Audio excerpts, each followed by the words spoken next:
Yeah, Mr. Papa Boy. Everybody say umukaka Naim. Maisha ni darasa na mwalimu anaitwa shida. Nimejifunza mengi kwa mtihani wa maisha. Huku na kutoka siyo napoelekea, na kuanguka kwa safari jamanisha ndo mwisho. Iyo ni somo ya kolwani, vipi utasimama unapopitia mateso? Ndugu yangu sikate tamaa, hapo ambapo ulipoteswa jikaze upite kwa rausu. Wape shida zako binadamu zitatue, wanaweza taka moyo wako pia wepasue. Sikate tamaa ndugu yangu, kuwa na moyo jiwe, afu jamini na kujipenda mwenyewe. Hukuletwa duniani ili uishi kwa shida, na shida unazopitia ndugu yangu ni kawaida. Hizi shida ni walimu wanatufunza kuishi. Sipoweza mtihani utabaki darasani, ili uweze mtihani inabidi amini Mungu. Nalekeli na mokili yoyo pasi mingi ngai moko nazangi ndenge ya osala. Nalekeli na mokili yoyo pasi mingi ngai moko nazangi ndenge ya osala. Mbonde oyo ebwakinga kanyatinga nzambe talanga ngapena lembi. Monde oyo ebwakinga kanyatinga nzambe talanga ngaipena lembi.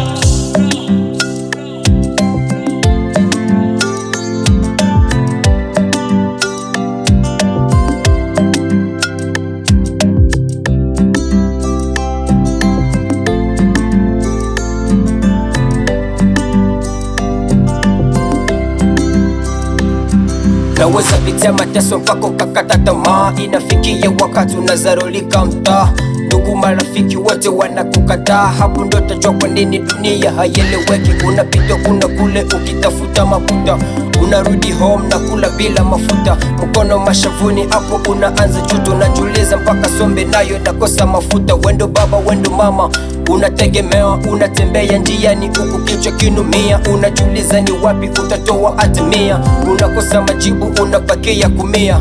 Machozi usoni wakikuliza unafuta, mpaka unaona mwisho dunia nafika. Usikate tamaa, hiyo ndiyo mtihani, na hapo kifaulu unavuka darasani. Nalekeli na mokili yoyo pasi mingi ngai moko nazangi ndenge ya osala. Nalekeli na mokili yoyo pasi mingi ngai moko nazangi ndenge ya osala.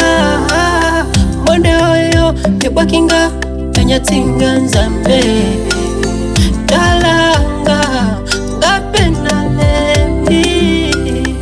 Monde oyo ebwakinga kanyatinga nzambe talanga ngaipena lembi.